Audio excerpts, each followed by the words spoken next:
ಕೋತಿಮರಿ ಈಗ ಇಂಟರ್ನೆಟ್ ನಲ್ಲಿ ವೈರಲ್ ಆಗಿದೆ, ಹಾಗೆ ಎಲ್ಲರ ಮನಸ್ಸನ್ನ ಕರಗಿಸಿದೆ. ಈ ಕೋತಿಮರಿಯ ಸ್ಟೋರಿಯನ್ನ ನೀವು ಕೇಳಿದ್ರೆ ನಿಮ್ಮ ಮನಸ್ಸು ಮಿಡಿಯುತ್ತೆ.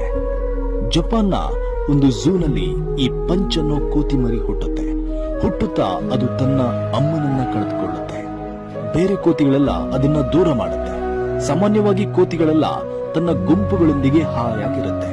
ಆದ್ರೆ ಈ ಪಂಚ್ ಕೋತಿಮರಿಗೆ ಯಾವುದೇ ಪ್ರೀತಿ ಸಿಗುವುದಿಲ್ಲ.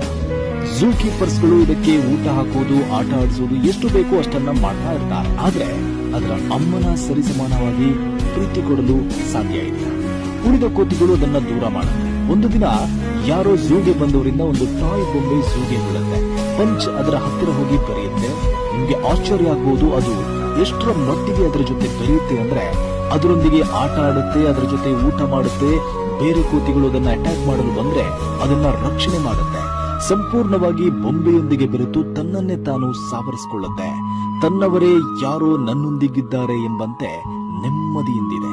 ಅದೇ ರೀತಿ ನಮ್ಮ ಜೀವನದಲ್ಲೂ ಹೀಗೆ ನಾವು ಒಂಟಿಯಾದ್ರೆ ನೆಮ್ಮದಿಯಿಂದಿರಲು ನಮ್ಮವರು ಅಂತ ಯಾರು ಸಿಗ್ತಾರೆ ಅಂತ ಯಾರಿಗೊತ್ತು ಅಲ್ವಾ?